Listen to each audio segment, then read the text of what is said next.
Vamos começar agora o quarto módulo dessa nossa primeira aula de direitos humanos. E nós vamos estudar agora os precedentes históricos do processo de internacionalização dos direitos humanos e também a estrutura do Sistema Internacional de Proteção dos Direitos Humanos, o que vai nos possibilitar a começar a estudar no próximo módulo a ONU, as suas agências especializadas e a maneira como os direitos humanos começam a ser protegidos a partir da Carta das Nações Unidas de 1945. Agora então, nós vamos começar a entender o que é esse chamado direito internacional dos direitos humanos, esse novo ramo do direito internacional que já conta com princípios próprios e com regras totalmente autônomas do direito internacional clássico, do direito internacional westphaliano. Por isso é que já se pode afirmar que o direito internacional dos direitos humanos é um ramo autônomo do direito. Diferentemente, porém, na minha opinião, do direito internacional do meio ambiente. Esse sim não se considera ainda ramo autônomo do direito, porque é vinculado todos os seus princípios e bases ao direito internacional público em geral. O direito internacional dos direitos humanos, não. O direito internacional dos direitos humanos já conta com autonomia científica e é reconhecido pela doutrina como um novo ramo, inclusive como um dos capítulos mais importantes do direito internacional contemporâneo. Como nasceu o direito internacional dos direitos humanos? Como que o direito internacional dos direitos humanos se manifesta através dos tempos? A doutrina elenca 3 precedentes históricos importantíssimos a serem estudados. Esses 3 precedentes históricos, eles são a gênese do sistema, a base do sistema. Há mais de 15 anos, essa matéria vem sendo cobrada nos concursos públicos. De uma maneira ou de outra, a questão te pergunta quais são os precedentes históricos do processo de internacionalização dos direitos humanos, que são 3. A doutrina é unânime em afirmar esses 3 precedentes históricos. Vamos ver quais são esses precedentes históricos. Em primeiro lugar, temos o direito humanitário. Esse nome você pode confundir com o nome direitos humanos, mas direito humanitário é um nome que não se confunde com direitos humanos. Direito humanitário é o direito de guerra, não a guerra. É o direito de guerra, não a guerra. Tem o ius in bello e o ius ad bellum. É o direito que se estabelece na guerra, nas situações de conflito armado internacional. Direito humanitário é aquele que vai proteger mulheres, crianças, náufragos, feridos, militares postos fora de combate, em situação de conflito armado internacional. Foi a primeira vez que os estados detectaram e o que os estados entenderam que era importante proteger direitos das pessoas para além do seu domínio reservado. Aquela expressão domínio reservado que já expliquei em módulos anteriores e também no módulo de direito internacional público. Aquele domínio reservado do Estado que deixa o Estado aquela margem de apreciação nacional para fazer ou não, para tomar determinada conduta ou não na seara internacional. Então percebeu-se que num caso de conflito armado, pelo menos em caso de guerra, era necessário proteger direitos dos cidadãos dos 2 estados beligerantes. E era necessário colocar uma neutralidade ali dentro protetiva. Tanto é que para isso foi criada a Cruz Vermelha Internacional, que hoje é a grande gestora é a grande alma mater, pode-se assim dizer, do direito internacional humanitário. Essa instituição que tem uma natureza jurídica toda sui generis no capítulo dos sujeitos do direito internacional público, que, na verdade, ela é regida pelo artigo 60 e seguintes do Código Civil Suíço. Tecnicamente, ela seria uma organização não governamental, mas com uma qualidade já de quase sujeito de direito internacional, daí a expressão utilizada sui generis, dada a sua importância, a sua relevância no plano internacional, e que tem auxiliado o desenvolvimento progressivo, essa organização com sede em Genebra, auxiliado o desenvolvimento progressivo do direito internacional humanitário. Vocês já ouviram falar, evidentemente, nas famosas convenções de Genebra sobre direito humanitário. Essas convenções de Genebra é que vão regulamentar e dar toda a proteção ao direito humanitário em caso de guerra. Portanto, o direito humanitário é o primeiro precedente, grande precedente histórico do processo de internacionalização dos direitos humanos. A primeira vez que os estados, a primeira sementinha que foi plantada, que os estados viram que era importante proteger direitos das pessoas para além do seu domínio reservado, o famoso domínio reservado. Acontece que, passado um pouco mais de tempo, nós estávamos aí no século XIX, né? Já chegado ao século XX, as convenções de Genebra são do século XX, evidente, já chegado no século XX, que tinha começado lá atrás, vem a Primeira Guerra Mundial, 1914 e 1918. E ao final da Primeira Guerra, vocês sabem, com os aliados, ao final da Primeira Guerra, forma-se então essa chamada Liga das Nações, ou Sociedade das Nações, que é a organização global antecessora das Nações Unidas. É aquela que antecede a Organização das Nações Unidas, antecede a ONU, que nós conhecemos hoje. E essa Liga das Nações, ainda que não tenha dado certo, porque a sua finalidade seria impedir a eclosão de um segundo conflito armado internacional, não conseguiu, porque houve a Segunda Guerra Mundial, veio a Segunda Guerra Mundial e ensanguentou a Europa de 1939 a 1945, porém, o que importa ao direito internacional dos direitos humanos é o altruísmo. A Liga das Nações, ainda que não tenha dado certo, foi uma organização que realmente não logrou êxito em seus propósitos, ela teve pelo menos a finalidade, ela teve pelo menos a vontade de proteger direitos humanos para além daquele clássico domínio reservado dos Estados. Isso já é muito importante para o direito internacional, tanto é que mesmo ela não tendo logrado êxito em sua missão institucional, ela é considerada como o segundo grande precedente histórico do processo de internacionalização dos direitos humanos, a Liga das Nações, onde se estabeleceu o princípio de que os Estados devem proteger direitos humanos independentemente de qualquer condição da pessoa. Evidentemente que não conseguiu, porque a Segunda Guerra Mundial ocorreu, e aí se formou uma outra organização internacional, a Organização das Nações Unidas, que é sucessora dessa Liga das Nações ou Sociedade das Nações, depois o nome virou Organização das Nações Unidas. O que importa é que a Liga das Nações e o Estatuto da Liga das Nações é unanimemente considerado como um segundo grande precedente histórico do processo de internacionalização dos direitos humanos. Porém, tanto no direito humanitário quanto na Liga das Nações, não se identificava bem o sujeito de direitos protegido. Um só em caso de conflito armado e o outro com o espírito salvador da humanidade, dizendo que os Estados devem respeitar direitos humanos e liberdades fundamentais, etc. Mas o sujeito não era bem identificado.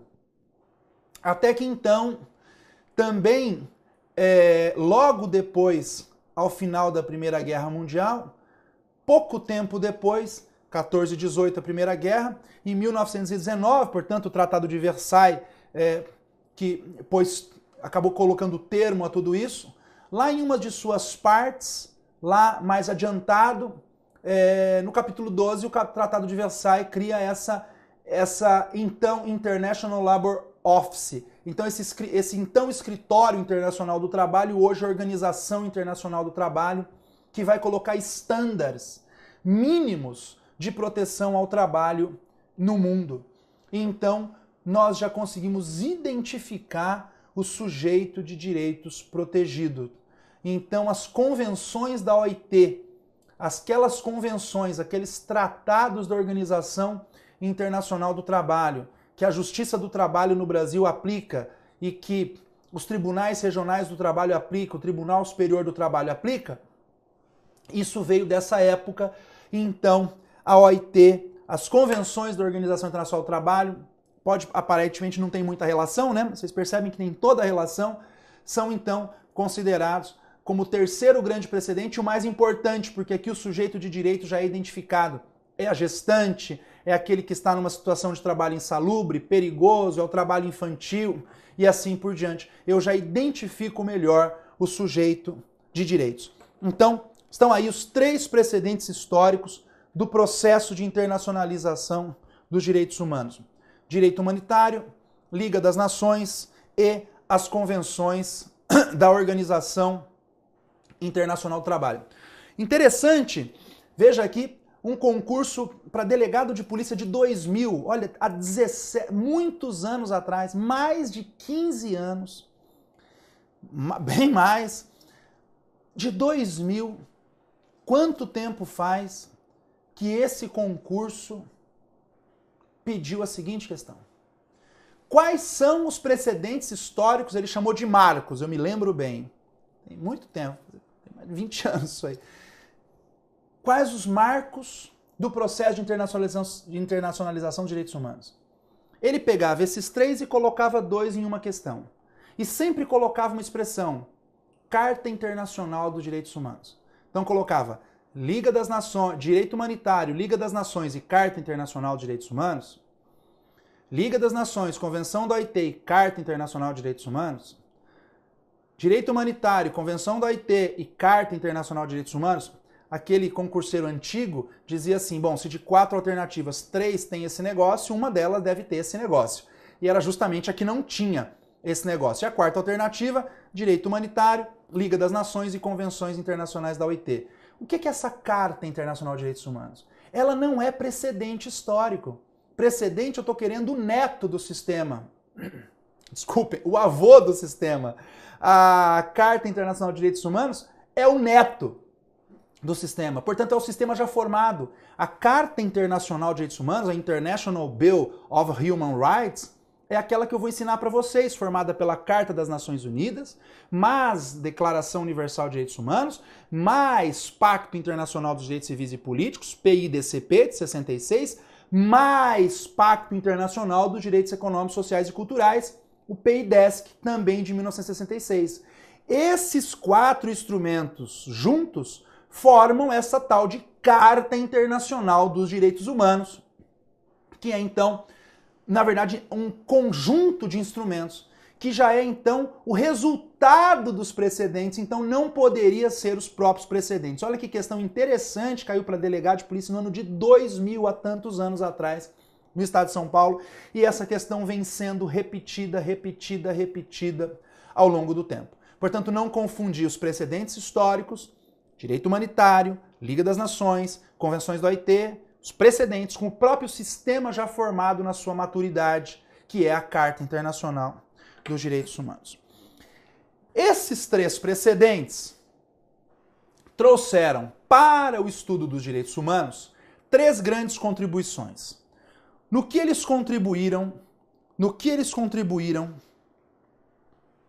para com o estudo dos direitos humanos? A primeira grande contribuição que eles trouxeram foi a de colocar o indivíduo, nós, pessoas físicas, na condição de sujeito de direito internacional.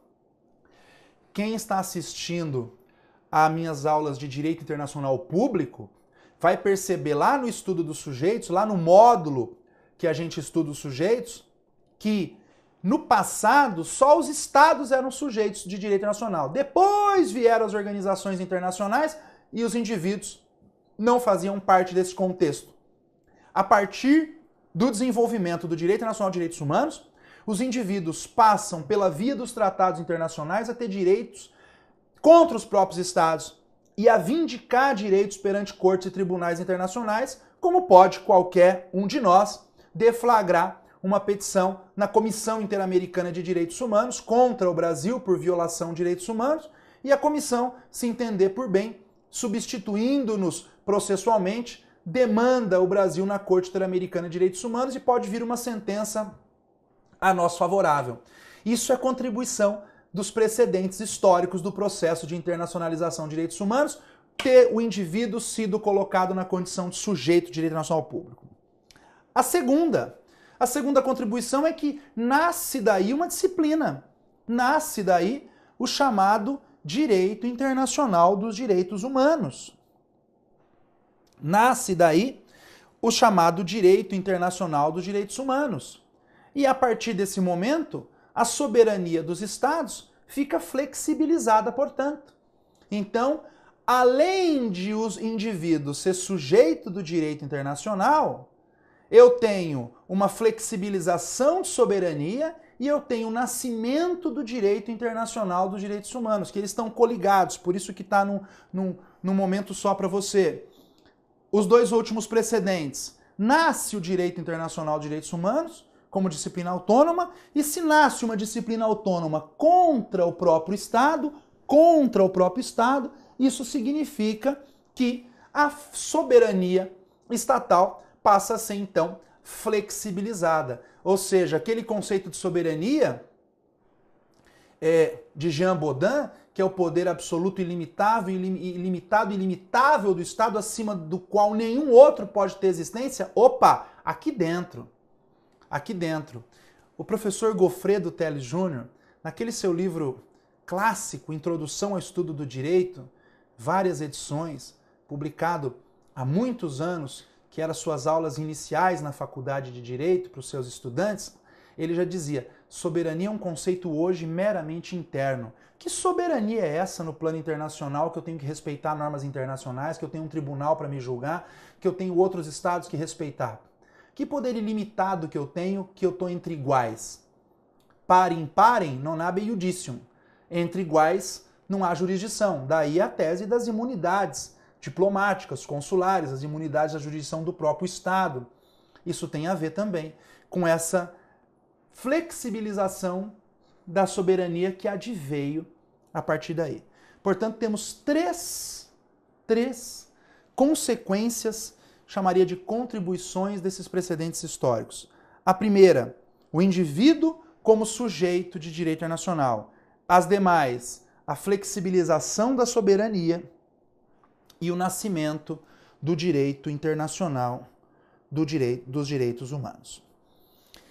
Pergunta que eu faço agora é: como emerge o direito internacional de direitos humanos? Então, estamos começando a estudar esse novo ramo do direito chamado direito internacional dos direitos humanos. Uma coisa que você tem que ter decor, e aqui não dá para criar, é que o direito internacional de direitos humanos é o direito do pós-guerra. Você tem que ter isso na ponta da língua. Direito internacional de direitos humanos é o direito do pós-guerra, pós-1945, pós-Segunda Guerra.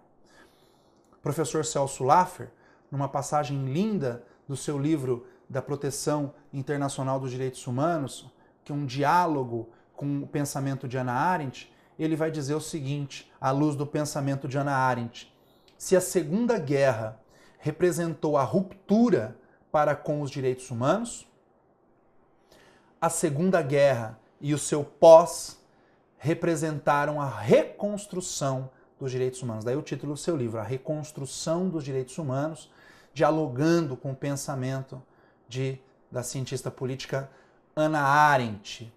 Então, portanto, os direitos humanos são o direito do pós-guerra.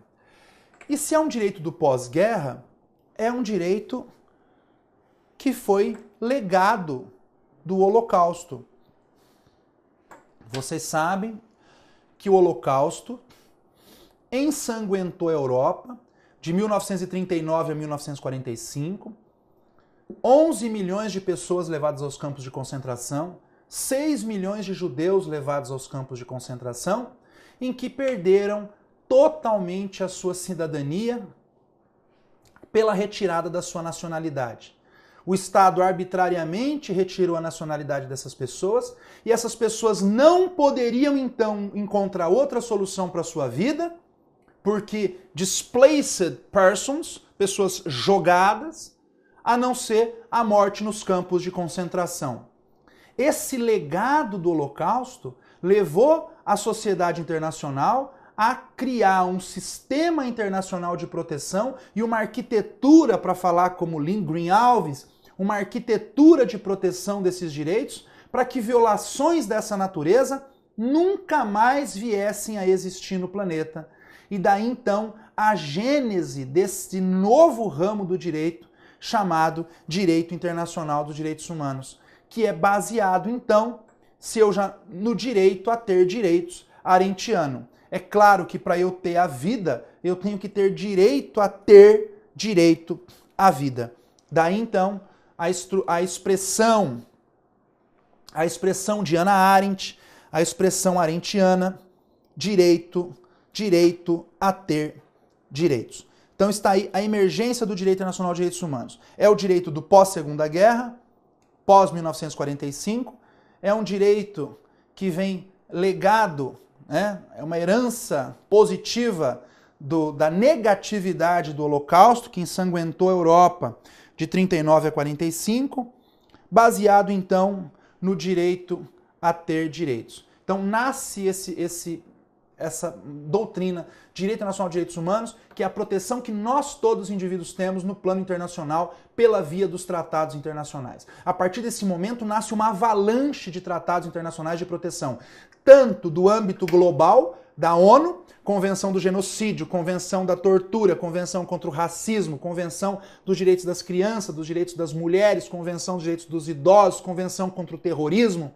etc., quanto dos sistemas regionais, europeu, interamericano, africano, para ficarmos apenas com o nosso, a Convenção Interamericana para Prevenir e Punir a Tortura, a Convenção Interamericana para Proteger os Direitos das Mulheres, a Convenção de Belém famosa Convenção de Belém do Pará, a Convenção Americana sobre Direitos Humanos, o protocolo, a Convenção Americana sobre Direitos Humanos em matéria de direitos econômicos, sociais e culturais, Protocolo de São Salvador, e tantos tratados interamericanos que compõem esse mosaico protetivo do direito internacional dos direitos humanos. Como, por fim, se estrutura o direito internacional dos direitos humanos? Como é a estrutura normativa do direito internacional dos direitos humanos? Bom, a proteção dos direitos fundamentais internos no direito interno está baseada no Brasil na nossa Constituição. Então eu tenho um sistema constitucional de proteção dos direitos fundamentais que você vai estudar com o professor da cadeira de Direito Constitucional. Um sistema de direitos fundamentais no direito constitucional. No direito internacional dos direitos humanos, há dois tipos de sistemas. Um é chamado sistema global, ou onusiano, que vem da ONU, onusiano. Vale para o mundo todo. Outro tipo é o sistema regional. Um tipo é global, onusiano. Outro é regional, dependendo das regiões do planeta. Nesse segundo tipo, hoje já há 3 subtipos. Não há 4, 5. O sistema global da ONU para o mundo inteiro e eu tenho sistemas regionais que são estabelecidos, dadas as peculiaridades de cada uma das macro-regiões do mundo. Até hoje, 3 macro-regiões do mundo têm sistemas. A Ásia não tem, Oceania não tem, mundo árabe também não tem um sistema, já tem uma Carta Árabe de Direitos Humanos, baseada na Sharia, na Lei Fundamental Islâmica. Isso leva a algumas colocações da Organização das Nações Unidas, mas já tem uma carta, mas não tem uma Comissão de Direitos Humanos, não tem uma Corte de Direitos Humanos. Na Ásia não tem nem Carta Asiática de Direitos Humanos, tem apenas alguns instrumentos para alguns poucos países asiáticos que já começam a desenvolver não pode nem usar a expressão sistema jamais, mas já começa a desenvolver uma gênese de querer proteger direitos humanos, como por exemplo os países do Asian, né? Sudoeste Asiático, já tem alguma coisa nesse sentido, mas sistema jamais, e para pouquíssimos países, 10 países, a Ásia é imensa, jamais. 3 só são os sistemas que existem, os outros são prospecção de sistema. Primeiro, então, da segunda categoria dos sistemas regionais. Vamos ver aí. Segunda categoria de sistemas regionais. Apenas 3. Um sistema europeu de proteção. Esse sistema europeu tem início com a Convenção Europeia de Direitos Humanos de 1950. Podem anotar. Sistema Europeu, Convenção Europeia de Direitos Humanos de 1950. Segundo, está aí, é o nosso Sistema Interamericano de Direitos Humanos e a Convenção Americana sobre Direitos Humanos, apelidada, né, de Pacto de San José da Costa Rica, mas o nome é Convenção Americana sobre Direitos Humanos, de 1969. E, por fim, em terceiro lugar, o Sistema Africano de Proteção dos Direitos Humanos. O Sistema Africano é de 1986, mas a Corte Africana mesmo só começou a funcionar em 2002 e até agora pouquíssimos casos ela analisou. Claro, o Sistema Europeu é mais experiente que os outros dois, porque vem de muito tempo antes do que esses outros dois. Intermediariamente temos o sistema interamericano, já com alguma experiência, mas ainda considerados os julgamentos dos casos europeus, ainda são poucos, né? O europeu julgou milhares de casos aqui, poucos casos, pouco mais de 200 casos foram julgados, né? No sistema interamericano, então ainda não tem 500 casos julgados, por exemplo, né? No sistema interamericano. E o sistema africano, 2 ou 3, pouquíssima coisa. Percebam, apesar de ser da década de 80, como é incipiente ainda formar um sistema. Então, tanto no mundo árabe quanto na Ásia, se quiser formar um sistema, sabe lá Deus quando esse sistema, que eles já têm alguma ideia sobre isso, de formação e discussões a respeito nas organizações regionais, que vai demorar. Mas não se pode dizer que existe um sistema árabe de direitos humanos, não tem sistema, entendam, sistema, com instrumento protetivo, tratado quadro protetivo, comissão e corte julgadora. Não tem. Tem 3. O sistema europeu, interamericano e o africano. E mesmo assim, muito incipiente, porque no sistema interamericano, de milhares de petições que chegam à comissão, ela peneira isso, manda meia dúzia para a Corte Interamericana e dessa meia dúzia ela escolhe 2 ou 3 casos por ano, quer dizer, como se 35 estados americanos só houvesse 3 violações graves de direitos humanos por ano. Então, daí a ideia de fortalecer o sistema interno, daí a ideia do controle de convencionalidade. É um absurdo dizer que o controle de convencionalidade é aquele exercido só pela Corte Interamericana, mesmo porque esse raciocínio está equivocado, porque a própria Corte diz que não é dela, é do juiz interno. Como que um professor de direito internacional pode dizer que o verdadeiro controle é da Corte Interamericana se ela fala, se ela que é competente para dizer, ela tem a competência da competência, competence, ela vai dizer, não é meu, o controle é dos juízes internos. Claro, ela sabe, ela conhece o sistema, quem fala ao contrário, não. ela conhece o sistema e sabe que ela não tem estrutura para julgar todas as demandas de violações de direitos humanos, o que ela faz? Ela inverte essa lógica e fala: fortaleçam-se os juízes nacionais para que já controlem a convencionalidade das leis e, portanto, apliquem a Convenção Americana sobre Direitos Humanos para que cheguem menos casos aqui no sistema internacional. Está correto fortalecer o sistema interno. Portanto, o controle de convencionalidade primário é do juiz interno. Cuidado com doutrina que diz o contrário. Apenas o controle subsidiário é da Corte Interamericana. Não sou eu que estou dizendo. Claro, eu digo isso também no meu livro de controle de convencionalidade. Mas isso é a Corte Interamericana de Direitos Humanos, na sua jurisprudência pacífica, que está dizendo. Não vão em opinião doutrinária, que está errada. Vá na Corte Interamericana de Direitos Humanos, que ela vai dizer o que é o controle de convencionalidade. Portanto, é exatamente por conta da ineficiência do sistema que se inverte o papel e que se joga para o juiz interno controlar a convencionalidade das leis. Esse, então, meus amigos, foi o nosso quarto módulo desse nosso curso de Direitos Humanos.